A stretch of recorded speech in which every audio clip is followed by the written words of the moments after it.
Today we take a look at this book, and this book, and this book, and find out what the difference is between these two. Stay tuned.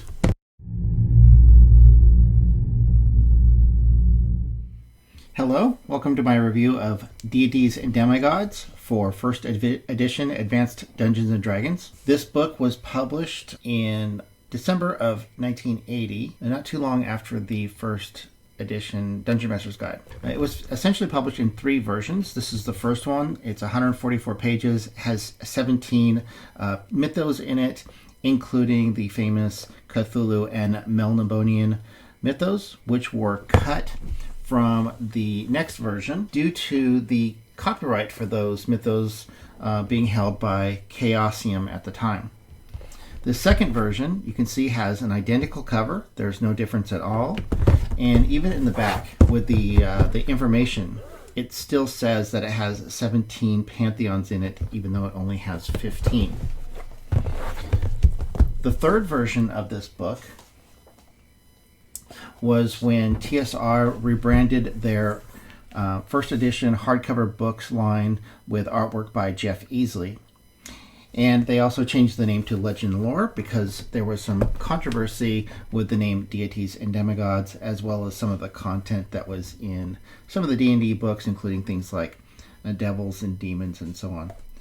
So this cover, I think it's outstanding. It's artwork. It's very appropriate. It's Odin on Sleipnir with his wolves, wielding his spear.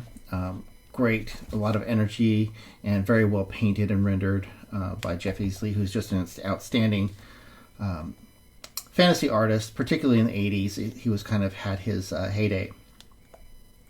I happen to like the name Legends and Lore quite a bit. It doesn't bother me that they changed the name. Maybe I don't like the reason for it, but I think this name is very evocative. So let's take a look at the first version and talk about the cover just a little bit. I think that one of the standout things about Deities and Demigods is that it was probably had the best artwork of any of the TSR products of this particular time. And the cover was done by Errol Otis, and he did, I think, an amazing job with the concept. Right away you get the idea with these deities battling up in the celestial realms and their followers playing out the battle here in the prime material plane with their clerics facing off against one another. On the back, we have these mysterious beings in the sky and this very cool Stonehenge kind of temple with this divine power coming out of it, and this really cool creepy creature being summoned to the prime material plane by a worshiper. So right away you look at this cover and you know exactly what the contents are going to be about. All right, let's take a look inside and kind of dive into the contents of this book. So inside, I'm going to be complimenting quite a bit of the artwork.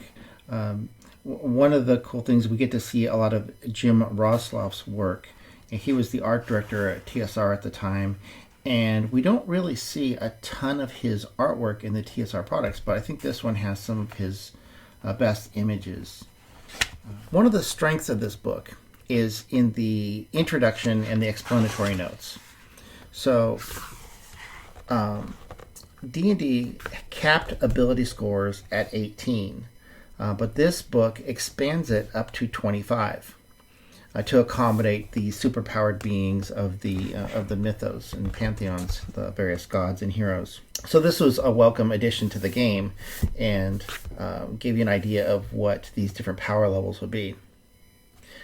And why they picked 25 as the end point is kind of a mystery. I don't know why they couldn't imagine expanding this on up, infinitely, or at least to 100 or so. And you'll see that by capping it at 25, it causes some problems in some of the stat blocks of the characters that they describe later on in the mythos. And we'll get into that in more detail when we look at the pantheons. But there is one really cool thing that is in this explanatory notes at the beginning that kind of got dropped from later editions of D&D is the idea of a negative charisma score. And this the effect of this score, besides having a huge negative reaction adjustment, it would instill horror in creatures depending on their power level or their hit dice level. So if you had a -1 charisma, you could inspire horror in 1 hit dice creatures, or all the way up to -7, and creatures up as powerful as 12 hit dice would have be affected by this horror mechanic. And it's not described in a great deal of detail, but it does at least give you some ideas for like the more horrific creatures that are in the Pantheon and how to handle them. Some nice rules on how to handle divine beings in your campaign. Some details on clerics and their deities. One of the things of great interest to players at the time that this book came out was the idea of immortality and divine ascension in your character. So it does give you an outline here of how to take a character from mortality to immortality and how they would qualify for divine ascension. The only thing is, instead of then giving you rules how to play a character that is divinely ascended, it basically just says, now give your player character over to the DM and roll up a new character, because you don't get to actually play a divine character, which is, I think at the time was a little bit disappointing. I think I remember in middle school us wanting to play superpowered characters because you think that it's going to be a lot of fun. The only D&D set that ever really covered that, I think, was in the basic D&D, often called BECMI. They had an Immortals box set, which you basically end up with superheroes at that point, which is cool. So let's also look at another cool thing about this. We'll get to the Pantheons in just a bit, but I want to go... I almost wish these sections were more connected instead of separated, these appendices. They could almost be one section all going together. But this is another one of the excellent things about this book, is it expanded on the sort of multiverse of and the cosmos of the D&D world. And we get a further explanation of seeing how the inner planes work, the prime material plane, where the campaign settings would be, the elemental planes that surrounded it, positive and negative planes that were above and below the prime material plane. This is very cool. And also then it introduced the idea of these para-elemental planes, these which was, I think, a pretty new and fresh idea. You didn't just have earth and fire and air and water, but you also had these sort of para-elemental planes in between each one. So you had ice and dust and vapor and heat, which is cool. There was an article in Dragon Magazine which had a really nice full-color illustration of this concept and really extrapolated on even better. And then we get to the outer planes, and this is, I think, a really nice visualization of what the outer planes was like. And they chose to build this whole concept off of their alignment structure of law and chaos, good and evil, and fit that into the outer planes concept of D&D. I think that's okay, it's cool enough, but it does cause some problems with shoehorning in a lot of real-world mythologies into this system, so that you end up with, for some reason, Olympus, which is from Greek mythology, is over here in Chaotic Good. I don't know why, but Gladsheim is also kind of chaotic good, but slightly more neutral. I guess Norse mythology was supposed to be more chaotic good, neutral-ish. And I do think Abyss and the Nine Hells, Lawful Evil and Chaotic Evil, do match pretty well with this. And I guess the idea of Nirvana, Concord Opposition, I don't know. It's kind of a strange decision to try to take these real-world mythologies and beliefs and shoehorn them into the D&D alignment system. And then we have ethereal encounter tables.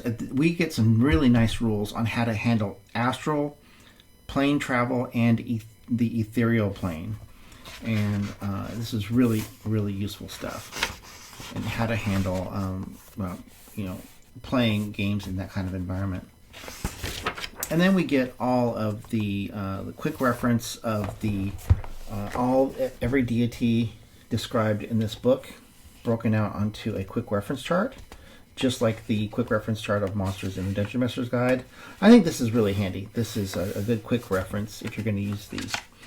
I personally always kind of liked the idea of sort of mythic Earth being a default setting to base the D&D world on, because everyone can find reference material on that and relate to it.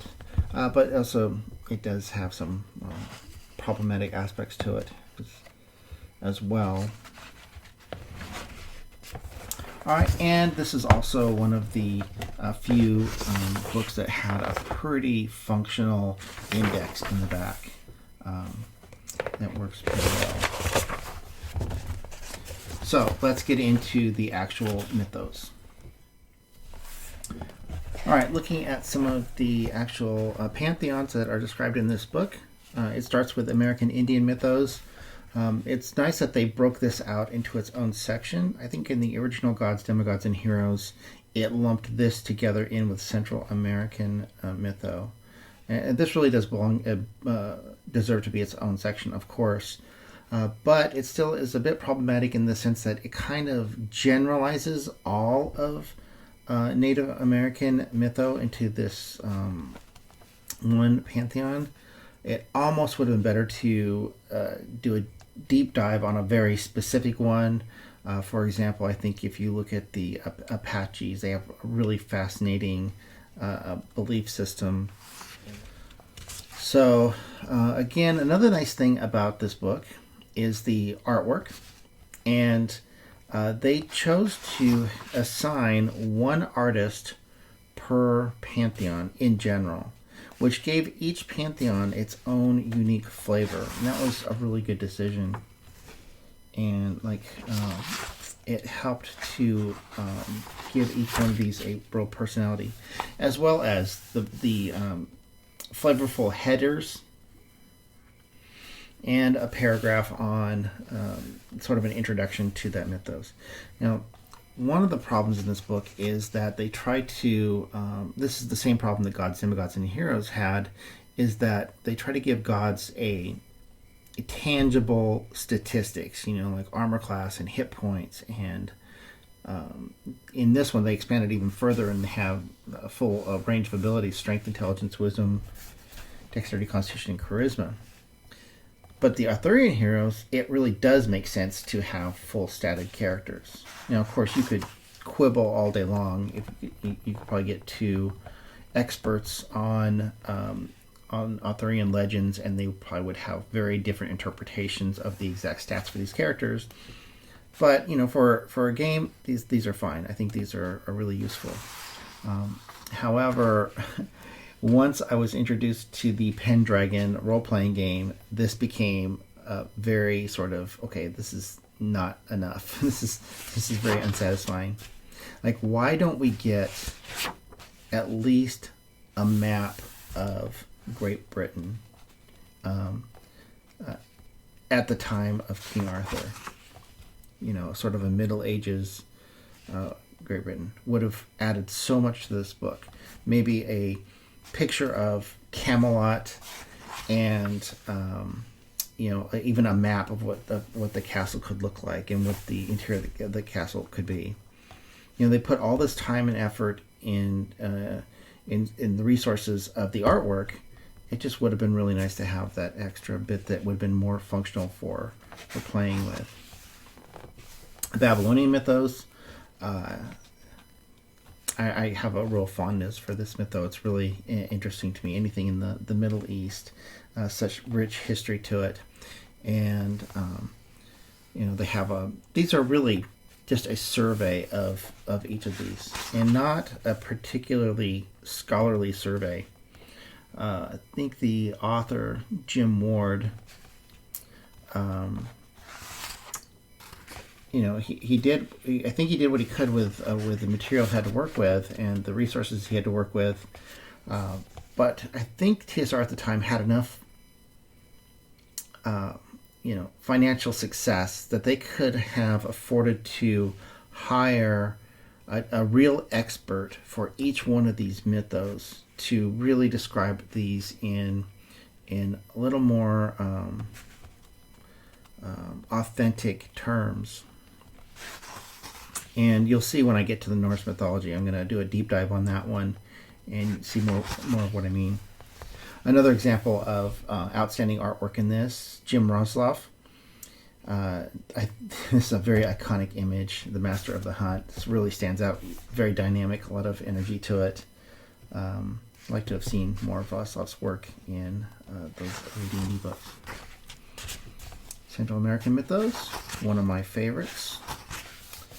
And Chinese mythos, which I think this is probably better than Oriental Adventures. And here we are, Cthulhu, the notorious Cthulhu mythos. I think the way they wrote this fits D&D actually kind of nicely. But one of the best things about it, again, is the art. And Errol Otis was the perfect artist to commission for illustrating this mytho. He has that great combination of weird and cool and interesting and creative that I think fit Cthulhu mythos very nicely. We've got a nice survey of Cthulhu mythos here. And this illustration is probably the most memorable of Shub Niggurath, the Black Goat of the Woods with 1,000 young. We have this very D&D-like cave. You can imagine adventure going down in here and encountering this creature. And this thing is just perfect for D&D, just spewing out monstrosities to have to deal with. Great idea, great hooks for adventure here. All right, Egyptian. I know a lot of people love Egyptian mythos. And this adding the hieroglyphs, now this is kind of what I mean is there was so many opportunities to add cool, useful things for players in this book. And this is an example of this is very cool and very useful. So a dungeon master could take this and write messages for the players to find, write them in hieroglyphics, and then the players would have to figure out how to decipher them and maybe give them clues. And that could lead to adventures. And this is kind of a great little touch. But why don't we get any maps of the pyramids, of the temples of Egypt at the time? Just really a missed opportunity here for making this a truly useful supplement for the players. In particular, what I would like to have seen is sort of the cosmos of Egyptian mythology.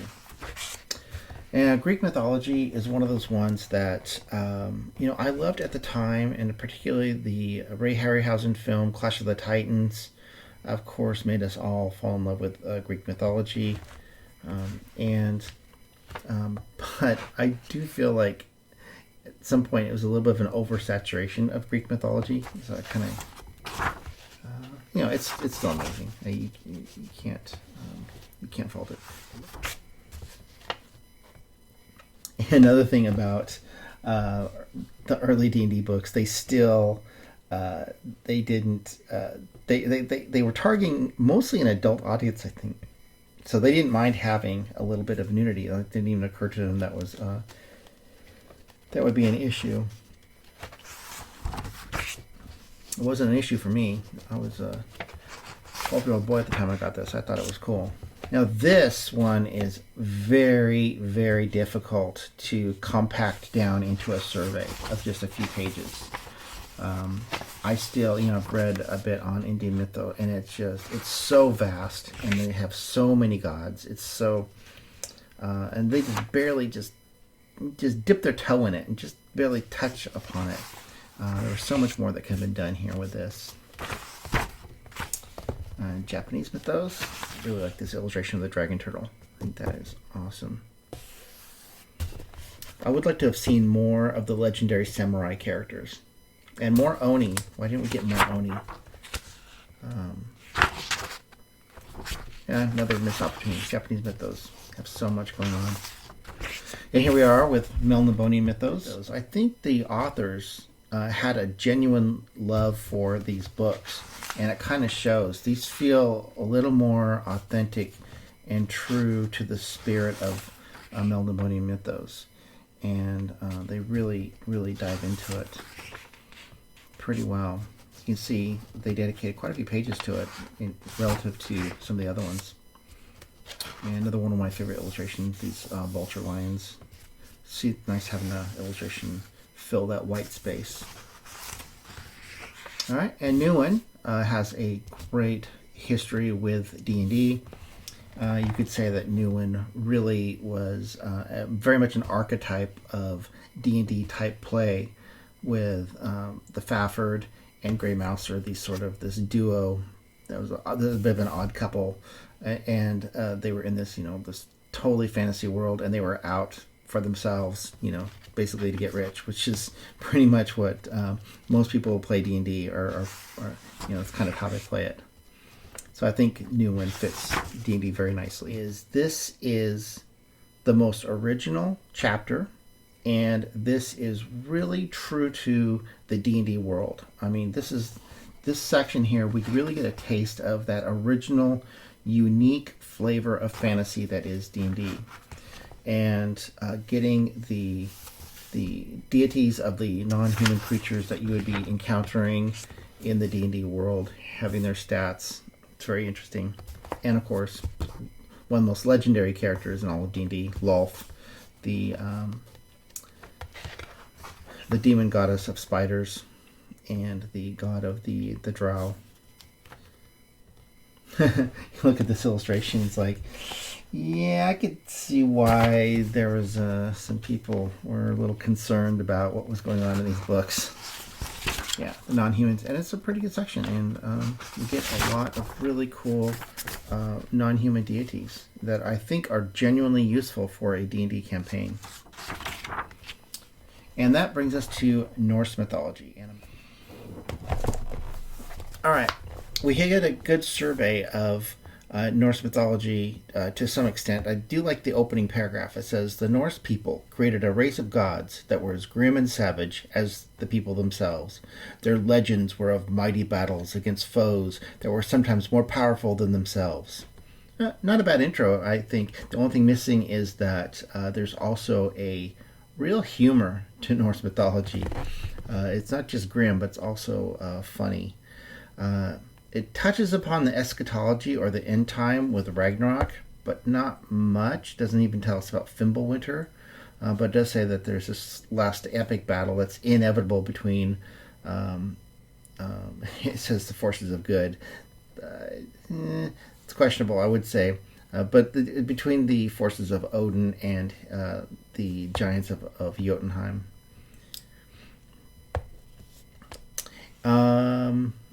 It does touch upon the Nine Realms a little bit, but not all of them, and doesn't even mention Yggdrasil.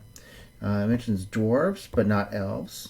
It mentions the Einherjar, the brave who die in battle and who will be evenly split between Odin and Freya. And then the cowards go to hell. It mentions the giants and Jotunheim, which is an important aspect of the giants. All of these giants are found in Jotunheim, which is directly attached to the plain of Gladsheim. I think that's questionable. So let's get into Odin. It gives us stats for Odin. And what I find interesting is all of his abilities, strength, intelligence, wisdom, so on, are 25 straight across the board. So he's maxed out on everything. While Odin is the supreme among the gods, he has limitations that are dictated by those that worship him.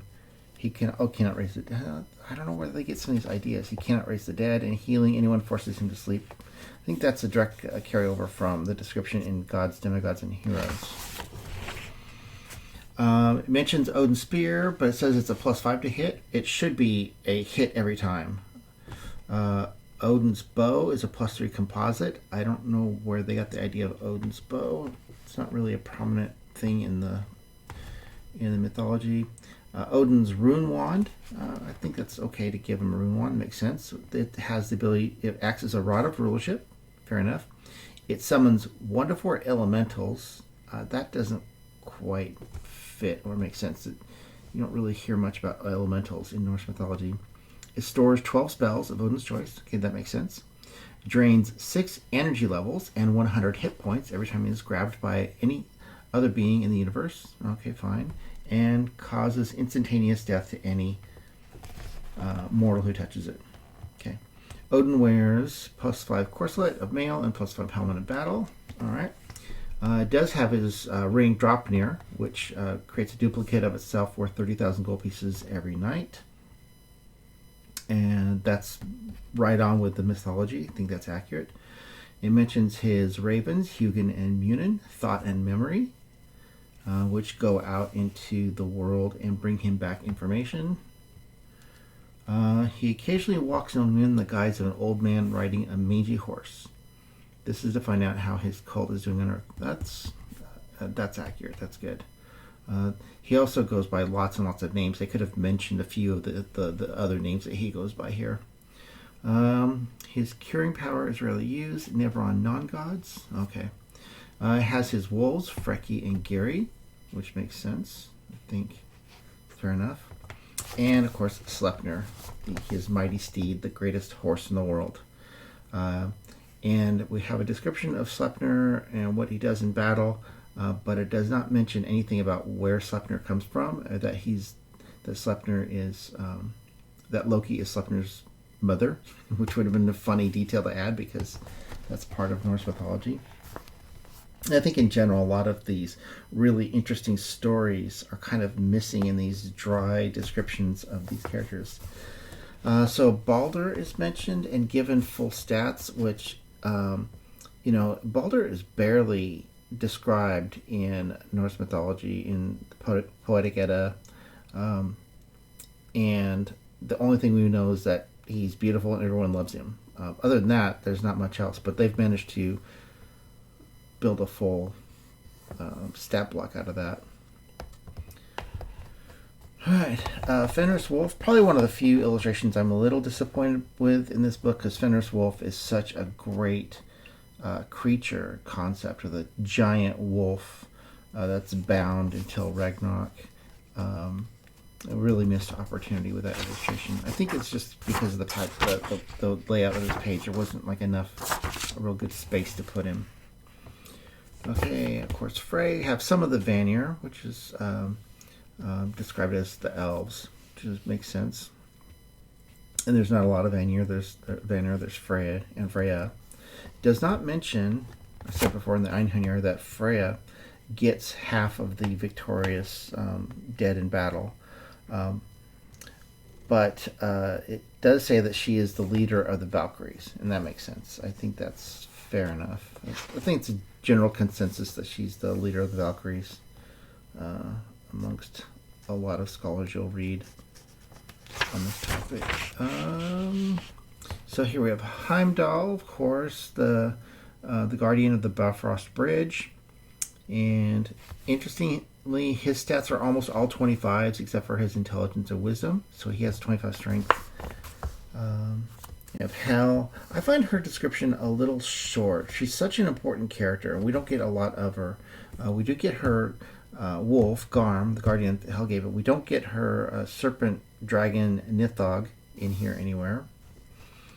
And it doesn't really... Okay, it does say that Jormungandr was the offspring of Loki.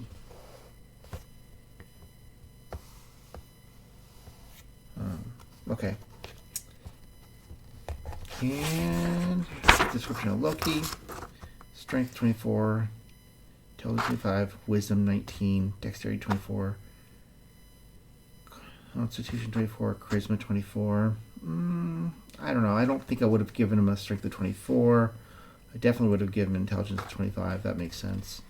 Might have given him a higher charisma. And the Norns, which interestingly have a 23 strength. I don't know why they're so strong.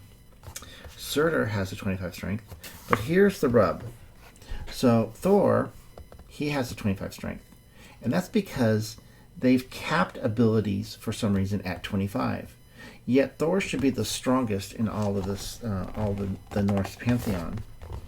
And it's because they've limited themselves to 25 that they've had to do this. Thor's normal strength is 25, but he has a magical girdle and a magical glove, which enable him to exceed even this limit. So it says that, but the only benefit is that he gets a plus 16 instead of a plus 14. See, it's this strength 25 is plus 7 plus 14. This strength of 25 is special, plus 7 plus 16. But they do have a really, I think, very good description of Mjolnir. Thor's plus 5 magic hammer. It has the following abilities: 10 to 100 points of damage. Good, that makes sense. Can be thrown 200 yards, never misses, and it comes back. That makes sense. It can cast lightning bolt. Perfect.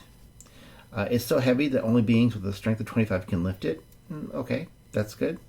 When Thor throws Mjolnir, it trails a lightning bolt behind it. When it hits, there's a large clap of thunder, which affects all buildings as the power is done. That's also a good ability. Minor gripe about the illustration of Mjolnir is that the handle's too long. The most notable thing about Mjolnir is that it has a very short handle. I don't know why they would get that wrong there. And here we get to probably the best illustration in the book. This is Jim Rosloff's illustration of Thor striking Jormungandr with Mjolnir. Fantastic illustration with the Norse pattern around it. Very dynamic, a lot of energy. I think this came out great. All right, and of course the Valkyries would not be complete without having a description of them, and I think a fair description. I always felt like I don't like when Valkyries are given just one blanket stat block. Like, okay, here's a Valkyrie, here's all of them. Because when you read the mythologies, there's actually lots and lots of different Valkyries, and they each have different abilities and things that they can do. And while we don't get a ton of information about them, we get at least as much information as we get about, say, Balder. And some of them we get almost a full story out of, like Brunhilde. And here to finish off with another one of the best illustrations in the book is the Valkyries collecting the souls of brave Vikings as they die in battle, so they can be taken to Valhalla to join the Einherjar. Really, really good. So, what is missing from Norse mythology section? And it's really the main thing is that we don't get much of an overview of the actual eschatology of the cycle, belief system of the Norse, with Fimbulwinter predating Ragnarok, and then Ragnarok when all the Aesir are killed off and the Jotuns conquer them, and possibly everything is destroyed and there's a renewal cycle. And we don't get I don't know why we didn't get a visual of Yggdrasil and the Nine Realms. It would have been a great graphic to include in here. We don't get any kind of a map of Scandinavia from that time period, which have been a really great addition to this. And also another thing I think would have really helped is a diagram of a Viking ship. I mean, one of the most iconic things about Norse mythology, right? Those Viking dragon ships. And it would have added a lot to this section and made it feel more complete. So to sum it all up, Deities and Demigods has some of the best artwork of the period. It has nice surveys of a wide variety of mythologies. It's a little thin on useful information for the players on really how to handle demigods and these divine beings in your campaign, and how useful they actually were to the clerics. In fact, it's really missing information on how beneficial a particular god may be to their cleric. And the best thing about this book are the 4 fantasy mythos, the Cthulhu, Melnibonian, Nuan, and non-human mythos, which sadly 2 of them were cut. And is it worth it to track down a copy that has Cthulhu and Melnibonian mythos? I've seen them go from anywhere between $50 to $100 or even more on on auction sites and in various places. So I don't think it's worth $100, but maybe if you could find one for $50, it's worth it. Certainly, it's unfortunate that those were cut from the book. But is it essential? I can't really say it's an essential book. It doesn't rise up to the level of the Monster Manual, Player's Handbook, and Dungeon Master's Guide, which truly are essential books to play AD&D. And so that's my review of Deities and Demigods. I hope you enjoyed it, and I'm planning on doing more. Thank you.